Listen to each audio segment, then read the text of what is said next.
الله لا إله إلا الله وصلى الله على سيدنا محمد وعلى آله وسلم تسليما كثيرا.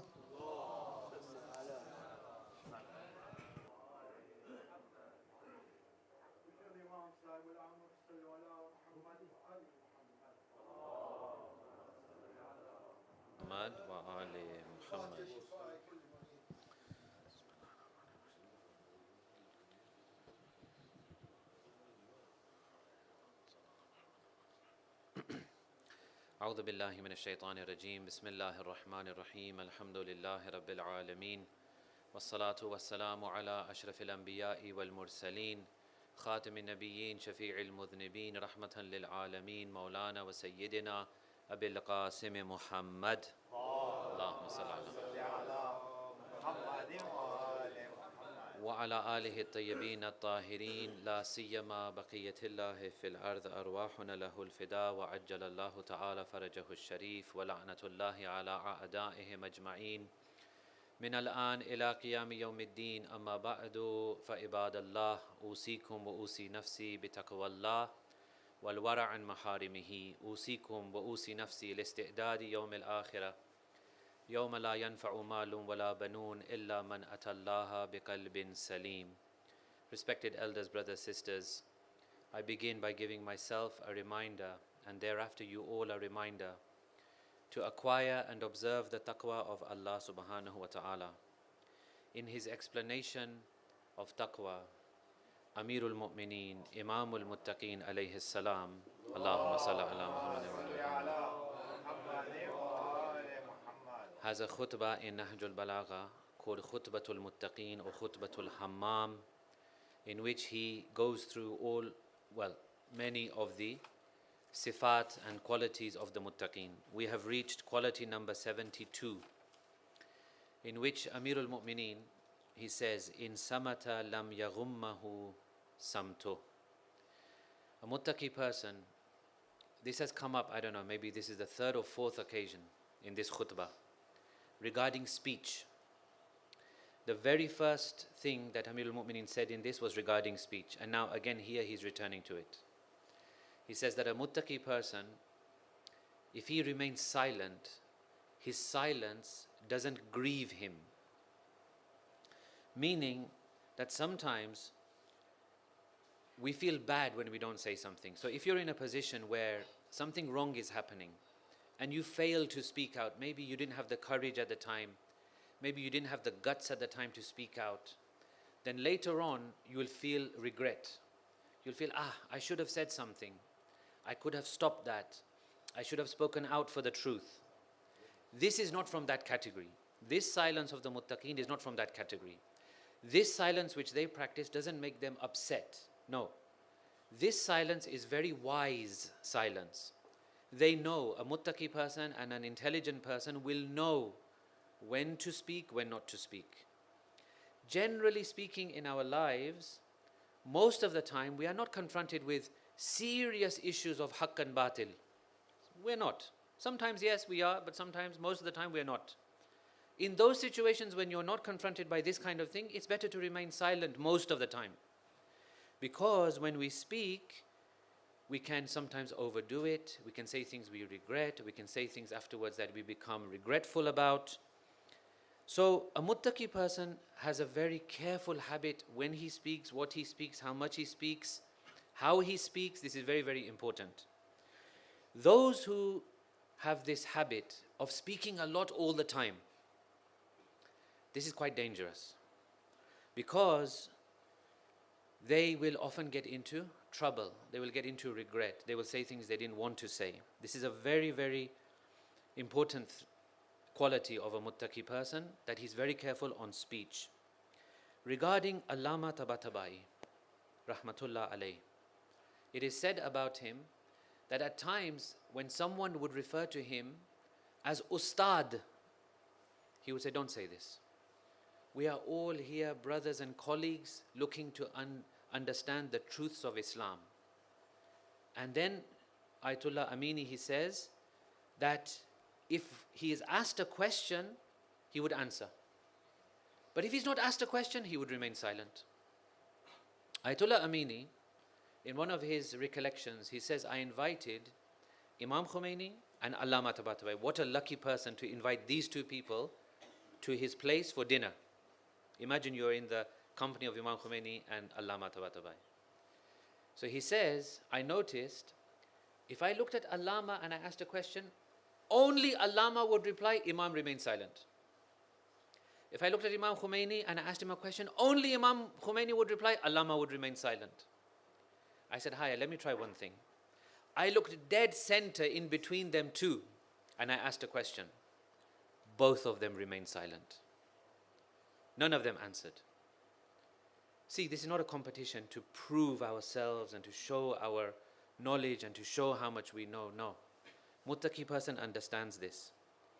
Allama's daughter says that Allama would sometimes remain so silent in a gathering, and when he would speak so simply that actually people did not realize, is this really a scholar and a philosopher? They thought he was just a normal person. That was the extent of Allama's attitude in this regard.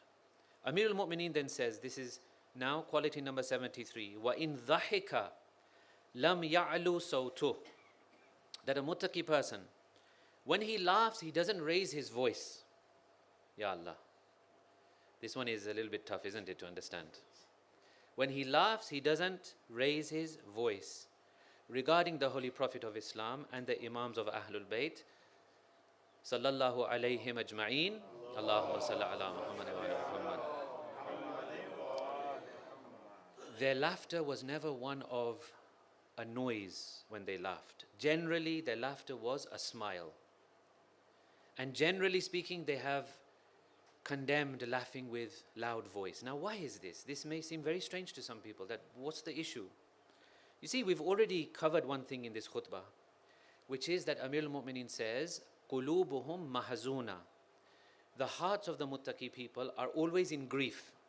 Why should we always be in grief? What kind of grief is this? This is the deep down grief that they have realized in their lives that actually I'm far from Allah. They're always obsessed with this. I am not doing enough for Allah. Allah wants more from me and I'm falling short. I'm not achieving the potential which God created me for. They have been completely overcome by this thought that they are constantly, internally, they are in grief. So whatever they try to do, they always try to keep God in their minds first and foremost. And anything which takes them away from remembering God and concentrating on this, they refrain from. Hence, Prophet and Imams, they have advised us that when you laugh, do not laugh in that sense that it makes you even for a moment heedless of Allah subhanahu wa ta'ala. Even for a moment, you shouldn't be heedless of Him. Now, does this mean that a muttaqi person is grumpy, moody, miserable, angry? No, not at all. Amirul Mu'mineen was one of the most jolly people. People would say to him, Na'udhu billah, that Muawiyah is a better leader than you because you are too jolly. That's how jolly Amirul Mu'mineen was. So it doesn't mean they're grumpy and miserable and moody and angry. No. In fact, Mu'min is one who has always a smile on his face, but grief in the heart. The smile is on the face, the grief is in the heart. The smile is on the face to make other people feel at ease, comfortable, happy. He has a laugh and a joke, but not to that level where the joy and the enjoyment goes beyond the bounds and somehow he is taken away from the remembrance of Allah. You'll see the muttaqi people are different. You put a muttaqi person in a gathering, you'll see immediately he's different. He acts differently. His mannerisms are different. His attitude and the way he does things are different. Those of us who are lucky enough to have spent time with senior ulama, we have seen this. They are just different. And sometimes, we read these things, but until you don't see it put into action, it's hard to understand. Why are they so different? How have they come to this point? Very interesting discussion. We don't have much time to go into this in depth, but basically, let me just tell you very, very surface level. See, once upon a time, we were children and we had children's toys. and we all played with these toys. But then after we got to a certain age, those toys, we put them aside. We said, I'm not going to play with these things anymore. I'm now older. Now someone tells you right now, go and play with those toys again. You'll say, no, I've matured now. I've got no interest in those things. Those things were when I was immature. Those things were for a time that I was immature. Well, insan has two maturities in this life. One maturity is his physical maturity. When he reaches bulugh, 14 years or those signs, for example. That is one maturity. He has a second maturity, which is his spiritual maturity. When he reaches spiritual maturity, he leaves behind all of these other things that other people find so interesting. He leaves behind all of these what we would call normal worldly enjoyments. It doesn't interest him anymore. He has progressed from that level. Insan in this world has two births, not just one birth. One, he has a physical, biological birth. Then he has a second birth, which is a spiritual birth. And then he has a new childhood. But this new childhood is a different type of childhood than that physical birth childhood. Now he sees the world differently. Now he doesn't see those things as enjoyments anymore. He looks at things differently. He acts differently. He has matured in a different sense. Iqbal-e-Lahori, he has this poem. Chist deen barkhastan az ruye khak. What is religion other than leaving behind these toys on the ground? Taz khud ahgah gardad jane pak. Until, why does he do this? Why does he leave these things aside? So that he can awaken in himself and realize what a pure person he can be. So in other words, those things don't interest him anymore. He's not interested in those things. Hence, he's very much focused on Allah subhanahu wa ta'ala. You will say, but isn't this removing the joys of life? Isn't this removing some of the fun of life? That's the point. He doesn't see those things as fun anymore. He sees them as the toys of a child because he's moved on. He now sees things in a different way. He now has new eyes. The same as the newborn physically has eyes he has to develop. Now this spiritually mature person has new eyes which he is developing. The same way that that physical child has to learn to play and walk and talk. Now this person is also learning to walk and talk in a new way, in a muttaqi way, in a taqwa way. All of this is very, very important to understand.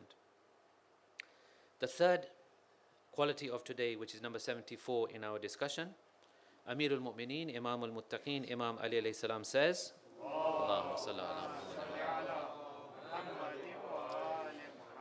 وَإِن بُغِيَ عَلَيْهِ صَبَرَ حَتَّى يَكُونَ اللَّهُ هُوَ الَّذِي يَنْتَقِمْ لَهُ. A muttaqi person, if he is wronged, someone does something bad to him, he will endure. He will have patience and perseverance, and he will leave it to Allah to take revenge on his behalf.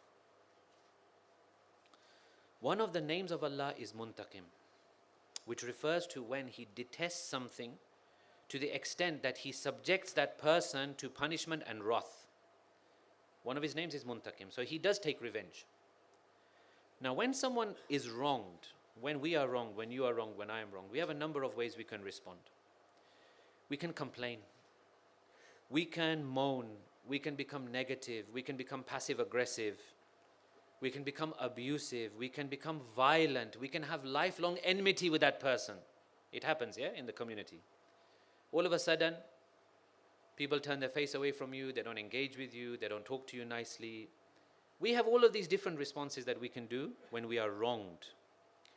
But when a person refrains from this kind of thing, when he raises himself above this kind of thing, this petty kind of behavior, Allah will act on that person's behalf. Allah will act on that person's behalf and do what he thinks is best.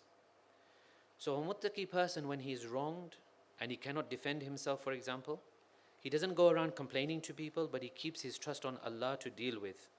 Of course, here we're not talking about emergency situations like violence and murder and domestic abuse and these kinds of things. We weren't talking about that. We're talking about general non-emergency kinds of things. Does this mean that a muttaqi person is just a punching bag? And he takes whatever comes at him? And he says, I'm leaving everything on Allah?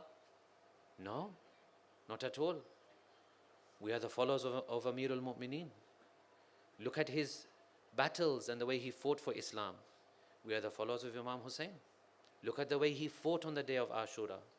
We are the lovers of Hazrat Abbas. Look at the way he was feared amongst the ranks of the enemies. They don't take things lying down. They don't take things, they're not punch bags. But they understand. When is it that I should retaliate?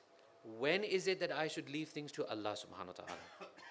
On one occasion, a group of mushrikeen, they came up against a group of Muslims. And this was in the month of Muharram. The mushrikeen looked at the Muslims and they said, these are the followers of Muhammad sallallahu alayhi wa sallam. Allahumma salli ala Muhammad. And they will not fight in this month of Muharram. Actually, the month of Muharram was sacred even before Islam. But obviously, this group of mushrikeen did not want to observe this month of Muharram sacredness. So they said they will not fight in the month of Muharram. This is a good chance. Let us attack them. We beat them, we kill them, we throw them out. This is a good opportunity. They came up against the Muslims. They came up against the Muslims. The Muslim said to them, this is not the time to fight. We have been commanded to avoid fighting in this month. And we regard this as a sacred command of Allah. The mushrikeen did not take heed and they began to attack. The Muslims were forced to defend themselves. And Allah helped them in this. And then this verse was revealed. ذَلِكَ وَمَنْ عَاقَبَ بِمِثْلِ مَا أُوكِبَ بِهِ ثُمَّ بُغِيَ عَلَيْهِ لَيُنْصَرَنَّهُ اللَّهُ. As for one who retaliates with the like of what he has received and made to suffer, and then is aggressed against, again, Allah will surely help him. So it's not that you take everything. You can retaliate when it's appropriate. But there are some times when sabr is better. One of the best examples of sabr in the face of oppression is the lady that we are discussing in these nights and days of Ayyam Fatimiyya, Janab Fatimatu Zahra, Salamullahi alayha. She was violently attacked. She was made to suffer a miscarriage. She was made to suffer a miscarriage. She died as a result. Her house was set on fire. What did she do? Did she go around rallying people, causing a revolution, splitting the Muslims, breaking the ranks of the Muslims? Did she go and raise an army? Did she go and attack people? Did she do all of these things? No. She said, I will have sabr on this. Let Allah take this revenge. To the extent that history tells us, the two perpetrators, Abu Bakr and Umar, they come to the house of Lady Fatima a number of times and she does not allow them entry. They then go to Amir al-Mu'mineen and they say, Oh Abul Hassan, Fatima does not allow us to enter. Can you intercede for us with Fatima? He convinces Janab Fatima. He says, they have asked me to allow them in. She says, this is your house. I am your wife. Wives should obey their husbands. If this is your wish, then allow them in. They come in. They stand at the bed of this great lady. They begin to speak. Hadith says, now you can draw from this whichever meaning you want. Hadith says they said salam and she did not reply. Hadith says that they said on a number of times, do you forgive us? Can we make up for this? Will you speak to us? And again she turned her face away. Sabr. Allah will take the revenge. This is not the time, this is not wise for me to take revenge. Allah will take revenge. Even though I'm the daughter of the Holy Prophet, even though what has been done to me is extremely abusive and violent, even though this is a big zulm, this is not the time. So sometimes a wise person has to use their wisdom and understand when is the time for retaliation and when is the time for sabr. Allah subhanahu wa ta'ala give us tawfiq, bless our marhumeen, keep us united, allow us to understand his teachings, allow us to understand the teachings of Amir al-Mu'mineen, bless us in this life and the life hereafter. بسم الله الرحمن الرحيم إنا أعطيناك الكوثر فصل لربك وانحر إن شانئك هو الأبتر.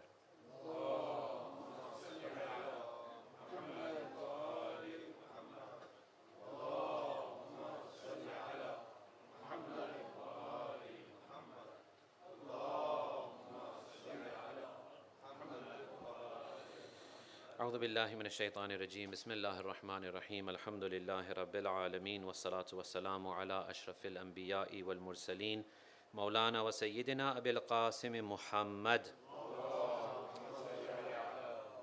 والصلاة والسلام على أمير المؤمنين وإمام المتقين ووصي رسول رب العالمين مولانا علي بن أبي طالب اللهم صل على محمد وعلى محمد والصلاة والسلام على الصديقة النبيلة الطاهرة سيدة نساء العالمين فاطمة الزهراء اللهم صل على محمد والصلاة والسلام على سبتي نبي الرحمة وسيدي شباب أهل الجنة الحسن المجتبى والحسين الشهيد بأرض كربلاء اللهم صل على محمد وعلى محمد والصلاة والسلام على أئمة المسلمين علي بن الحسين ومحمد بن علي وجعفر بن محمد وموسى بن جعفر وعلي بن موسى ومحمد بن علي وعلي بن محمد والحسن بن علي عليهم الصلاة والسلام. اللهم صل وسلم على حجتك في أرضك وعينك في خلقك القائم بأمرك المنتظر لحكمك مولانا صاحب العصر والزمان.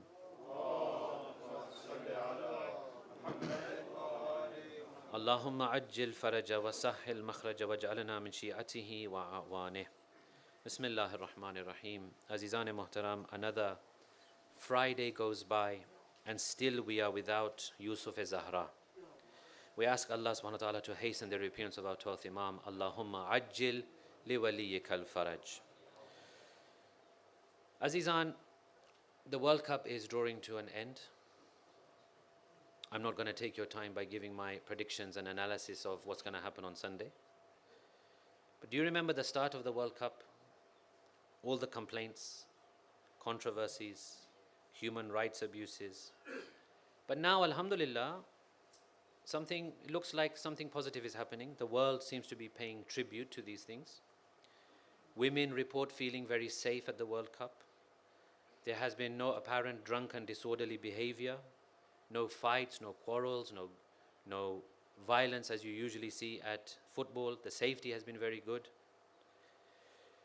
The world is kind of looking at Arab countries, maybe Muslim countries you can say, and thinking, wow, this is actually something that is positive. So what it shows me is that if you just back off a bit, remove the stereotypes, remove the fear-mongering, and allow people to interact a bit without all of these negative stereotypes going around, then people can actually get along, appreciate one another, and learn from one another. I wonder if someone had told us this 1400 years ago. I wonder if someone would have given us this message. Ya ayyuhan nas, inna khalaqnakum min dhakarin wa untha, wa ja'alnakum shu'uban wa qaba'ila lita'arafu. Allah had told us this very, very early on. He said, "O people, we have created you from man and a woman. And we have made you into tribes and different communities, lita'arafu, so that you can get to know one another." If you remove this fear, if you remove these things, then people can start to understand. Now this one has to be directed at the media. Why is the media so obsessed with this negative portrayal of Islam at every opportunity? Why is it that at the beginning we heard all of these human rights issues and all of these different things and all of this discrimination? Some of it may be true. Some of the human rights abuses may be true. Some of the deaths in the stadiums may have been due to negligence. But the thing is, what is really striking and really hurts us is why is there a lack of consistency in this? For example, you would have seen, for example, the team Morocco. They had two flags displayed, isn't it? One was their own country flag. What was the other flag? Palestine. Who has reported this? Who has said anything that they were carrying the Palestinian flag or why they were carrying the Palestinian flag? If England won and carried the Scottish flag, you would ask, I wonder why they're carrying that different country's flag. Has anyone said anything about the Palestinian flag? People seal their mouths and wear different armbands or want to wear different armbands or do different things, and it makes headline news. Here's a country which has got to the semi-final, first time ever that an African nation has got there. They're clearly displaying something to you, but you have no interest. I did a search just a few hours ago. I could find one article on the mainstream media, that was CNN. One article, even that very short, and even that, the article actually was stressing the complaint which Israel made to FIFA that why are these people holding the Palestinian flag? You have, for example, a few years ago, one of the cricketers wearing a pro-Palestine wristband. He gets slammed. I don't know, was he fined? Was he disciplined? I can't remember. But anyway, it made the news that why is he doing political messages during sport? But Ukraine gets invaded, and then it's full on, isn't it? Politics and sport go together in some cases, and they don't go together in other cases. Very, very suspicious for us to see these kinds of things. So, you know, we have to understand the nature of the Western media. Very fickle, very short-lived, very short-term. Not very genuine, unfortunately. And we will, inshallah, pray that Allah subhanahu wa ta'ala restores the rights of all those whose rights have been oppressed. May He hasten the repentance of our 12th Imam, bless our marhumeen, and always keep us on the right path. Allahumma gfir lil-mu'minina wal-mu'minat wal-muslimina wal-muslimat al-ahya'i minhum wal-amwat tabi' baynana wa baynahum bil-khayrat innaka mujibu da'awat innaka ala kulli shay'in qadir. Subhana rabbika rabbil izzati amma yasifun wa salamun ala al-mursaleen walhamdulillahi rabbil alameen. Azizan, for the quick zuhur of our beloved Imam, can we have 3 loud salawats?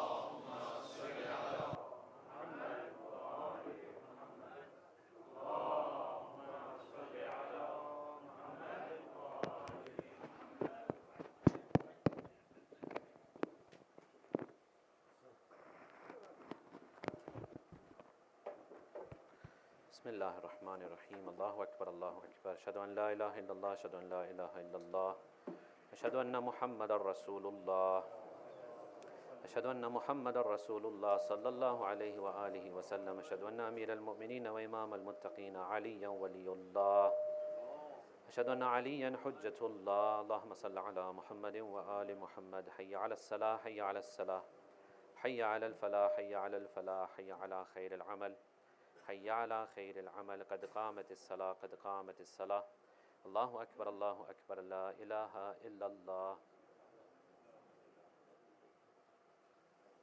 الله أكبر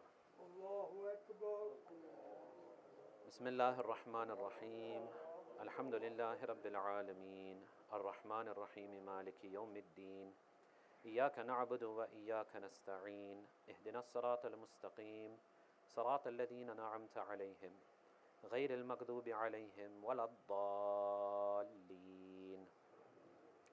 بسم الله الرحمن الرحيم يسبح لله ما في السماوات وما في الأرض الملك القدوس العزيز الحكيم هو الذي بعث في الأميين رسولا منهم يتلو عليهم آياته ويزكيهم ويعلمهم الكتاب والحكمة وإن كانوا من قبل لفي ضلال مبين وآخرين منهم لما يلحقوا بهم وهو العزيز الحكيم ذلك فضل الله يؤتيه من يشاء والله ذو الفضل العظيم مثل الذين حملوا التوراة ثم لم يحملوها كمثل الحمار يحمل أسفارا بئس مثل القوم الذين كذبوا بآيات الله والله لا يهدي القوم الظالمين قل يا أيها الذين هادوا إن زعمتم أنكم أولياء لله من دون الناس فتمنوا الموت إن كنتم صادقين ولا يتمنونه أبدا بما قدمت أيديهم والله عليم بالظالمين قل إن الموت الذي تفرون منه فإنه ملاقيكم ثم تردون إلى عالم الغيب والشهادة فينبئكم بما كنتم تعملون يا أيها الذين آمنوا إذا نودي للصلاة من يوم الجمعة فاسعوا إلى ذكر الله وذروا البيع ذلكم خير لكم إن كنتم تعلمون فإذا قضيت الصلاة فانتشروا في الأرض وابتغوا من فضل الله واذكروا الله كثيرا لعلكم تفلحون وإذا رأوا تجارة أو لهوا انفضوا إليها وتركوك قائما قل ما عند الله خير من اللهو ومن التجارة والله خير الرازقين. الله أكبر. اللهم صل على محمد وآل محمد. اللهم كن لوليك الحجة ابن الحسن صلواتك عليه وعلى آبائه في هذه الساعة وفي كل ساعة وليا وحافظا وقائدا وناصرا ودليلا وعينا حتى تسكنه أرضك توعا وتمتعه فيها طويلا. الله أكبر. سبحان ربي العظيم وبحمد ربي صل على محمد وآل محمد. سمع الله لمن حمده. الله أكبر. سبحان ربي الأعلى وبحمد ربي صل على محمد وآل محمد. الله أكبر. أستغفر الله ربي وأتوب إليه. الله أكبر.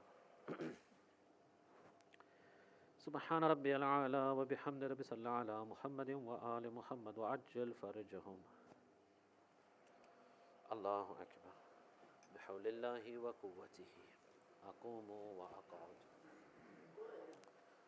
بسم الله الرحمن الرحيم. الحمد لله رب العالمين الرحمن الرحيم مالك يوم الدين إياك نعبد وإياك نستعين اهدنا الصراط المستقيم صراط الذين أنعمت عليهم غير المغضوب عليهم ولا الضالين. بسم الله الرحمن الرحيم. قل هو الله أحد الله الصمد لم يلد ولم يولد ولم يكن له كفوا أحد كذلك الله ربي. الله أكبر. سبحان الله سبحان الله سبحان الله سبحان ربي العظيم وبحمد ربي صل على محمد وآل محمد. سمع الله لمن حمده. الله أكبر. اللهم صل على محمد وآل محمد. اللهم وصل على ولي أمرك القائم المؤمل والعدل المنتظر وحفه بملائكتك المقربين وأيده بروح القدس يا رب العالمين. الله أكبر.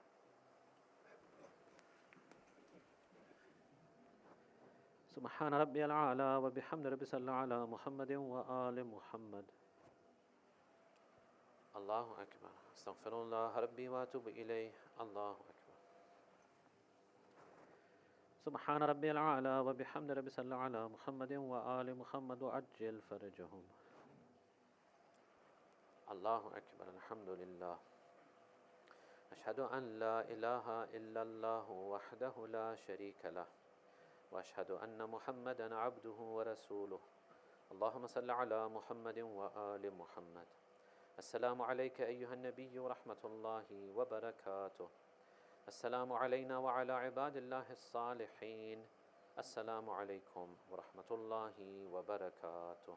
الله أكبر الله أكبر الله أكبر لا إله إلا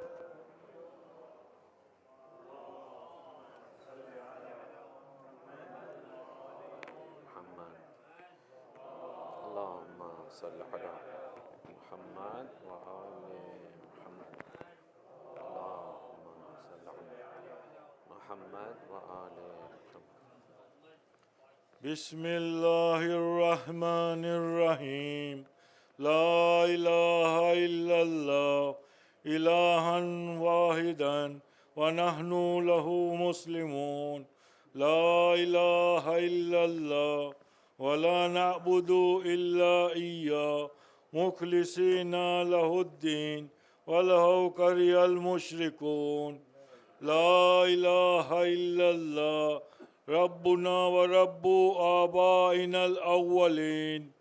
لا إله إلا الله وحده وحده أنجز وحده ونصر عبدا وعز جندا وهزم الأحزاب وحده.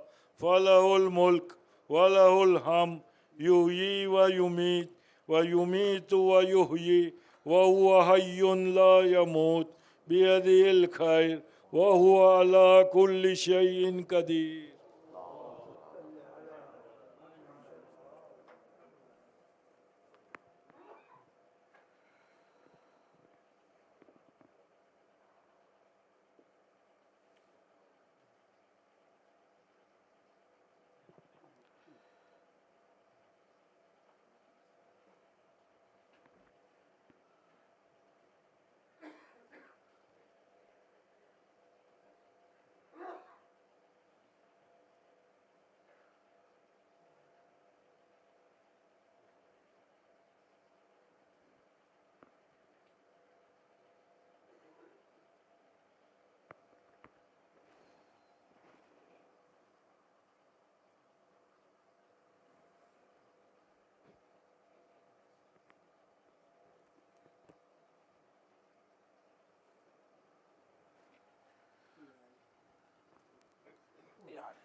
بسم الله الرحمن الرحيم. الله أكبر الله أكبر. أشهد أن لا إله إلا الله، أشهد أن لا إله إلا الله، أشهد أن محمد رسول الله، أشهد أن محمد رسول الله صلى الله عليه وآله وسلم. أشهد أن مولانا أمير المؤمنين وإمام المتقين عليا ولي الله. أشهد أن عليا حجة الله. اللهم صل على محمد وآل محمد. حي على الصلاة، حي على الصلاة، حي على الفلاح، حي على الفلاح، حي على خير العمل، حي على خير العمل. قد قامت الصلاة، قد قامت الصلاة. الله أكبر الله أكبر. لا إله إلا الله.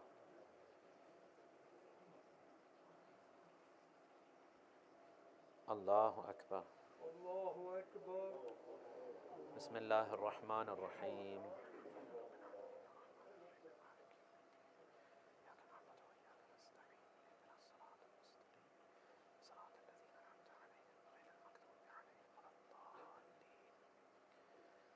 بسم الله الرحمن الرحيم.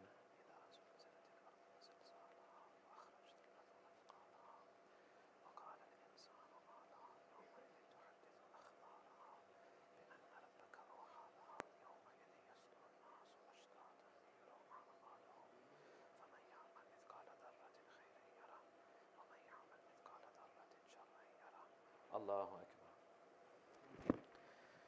سبحان الله سبحان الله سبحان الله سبحان ربي العظيم وبحمد ربي. صل على محمد وآل محمد. سمع الله لمن حمده. الله أكبر. سبحان ربي الأعلى وبحمد. اللهم صل على محمد وآل محمد. الله أكبر. استغفر الله ربي وأتوب إليه. الله أكبر.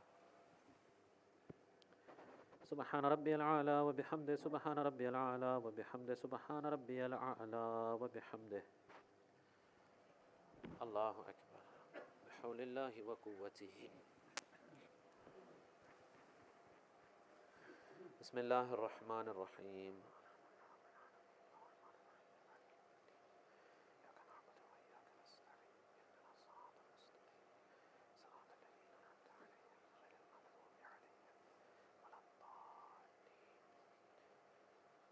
بسم الله الرحمن الرحيم.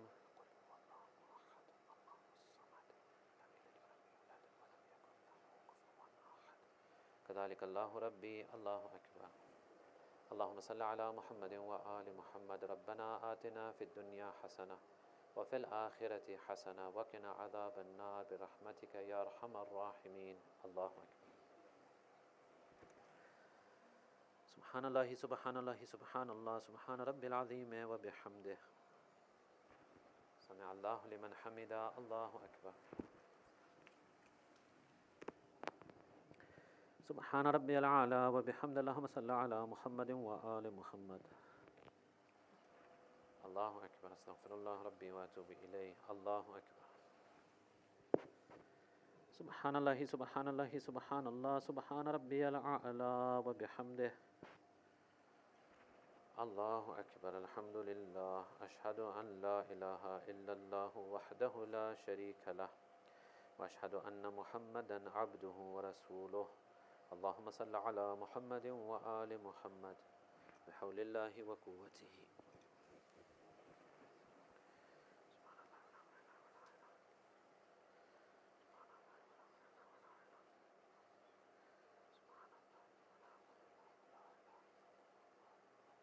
الله أكبر. سبحان ربي العظيم وبحمد ربي. صل على محمد وآل محمد. سمع الله لمن حمده. الله أكبر. سبحان ربي الأعلى وبحمد. اللهم صل على محمد وآل محمد. الله أكبر. استغفر الله ربي وأتوب إليه. الله أكبر. سبحان ربي الأعلى وبحمد ربي. صل على محمد وآل محمد وأجل فرجهم. الله أكبر. بحول الله وقوته. أقوم وأقعد.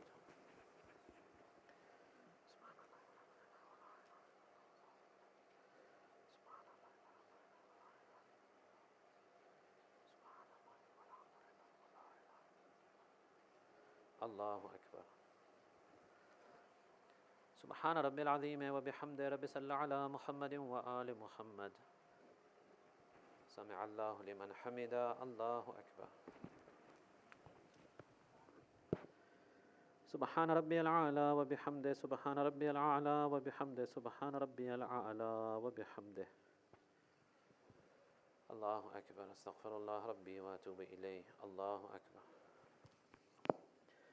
سبحان ربي الأعلى وبحمد رب صل على محمد وآل محمد وعجل فرجهم واحشرنا معهم وأهلك أعداءهم. الله أكبر. الحمد لله. أشهد أن لا إله إلا الله وحده لا شريك له وأشهد أن محمدا عبده ورسوله. اللهم صل على محمد وآل محمد. السلام عليك أيها النبي ورحمة الله وبركاته. السلام علينا وعلى عباد الله الصالحين. السلام عليكم ورحمة الله وبركاته. الله أكبر الله أكبر الله أكبر. لا إله إلا محمد وآل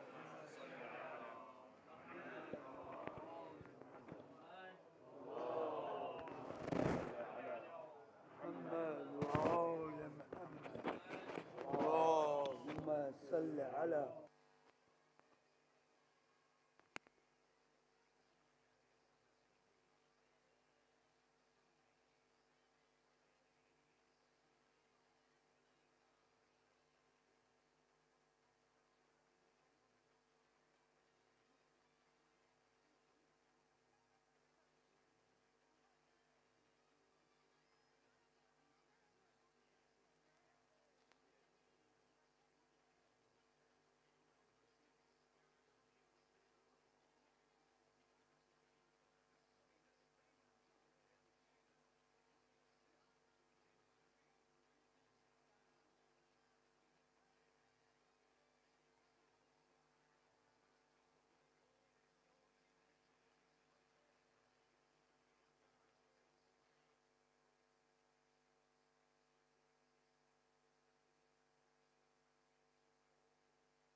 الرحمن الرحيم. أمن يجيب المضطر إذا دعا ويكشف السوء. أمن يجيب المضطر إذا دعا ويكشف السوء. أمن يجيب المضطر إذا دعا ويكشف السوء. أمن يجيب المضطر إذا دعا ويكشف السوء. أمن يجيب المضطر إذا دعا ويكشف السوء. سورة فاتحة شفاء المرضى ودفع البلاء.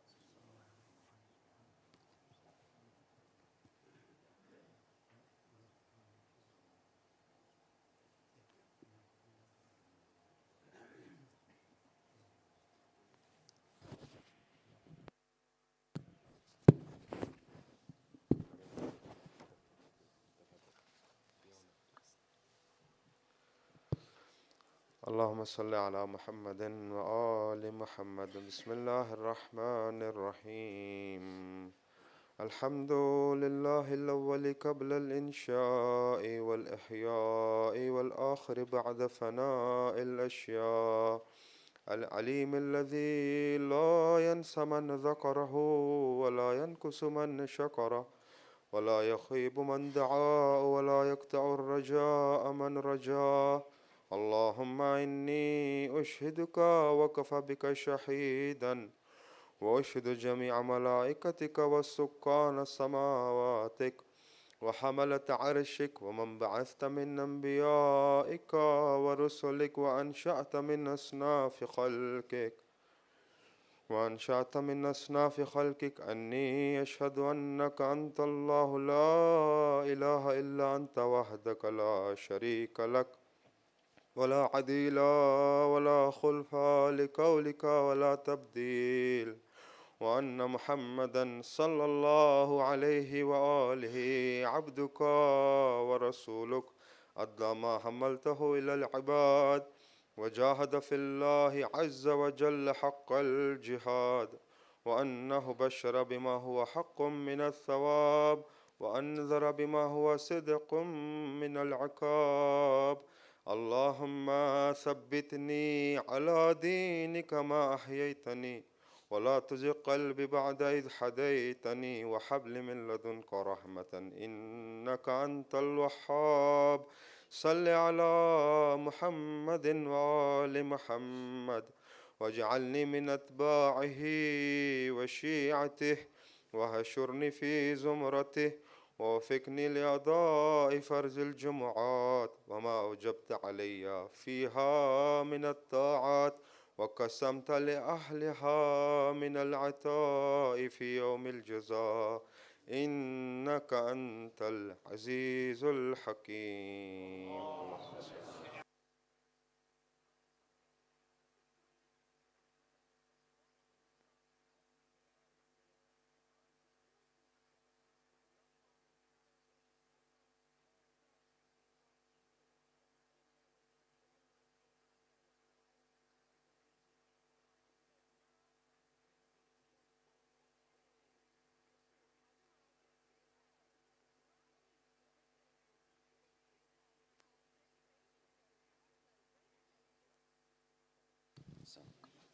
بسم الله الرحمن الرحيم. السلام عليك يا أبا عبد الله، السلام عليك يا ابن رسول الله، السلام عليك يا ابن أمير المؤمنين وابن سيد الوسين، السلام عليك يا ابن فاطمة الزهراء سيدة نساء العالمين، السلام عليك ورحمة الله وبركاته.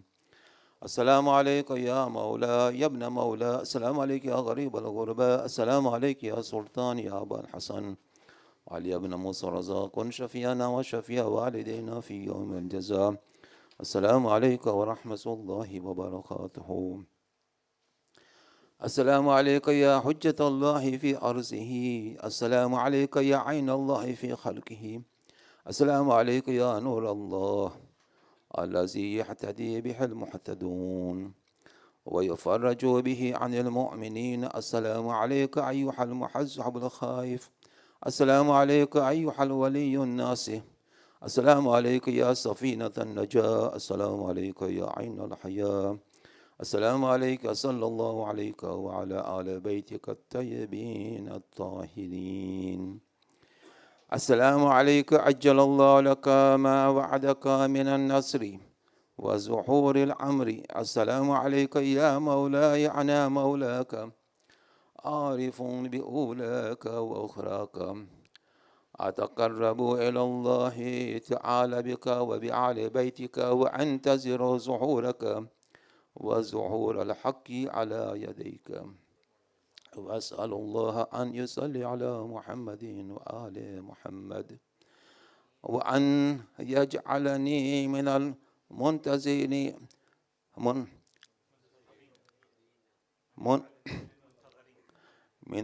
من المنتظرين لك والتابعين والناصرين لك على أعدائك والمستشهدين بين يديك في جملة أوليائك.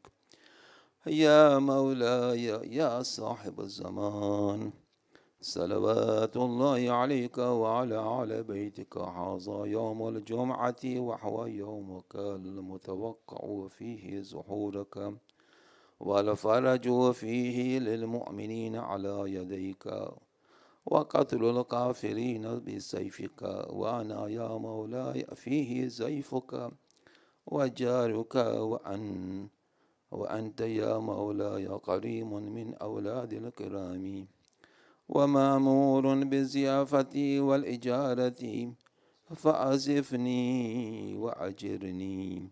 صلوات الله عليك وعلى أهل بيتك الطاهرين. السلام عليك يا أهل بيت النبوة جميعا ورحمة الله وبركاته. بسم الله الرحمن الرحيم.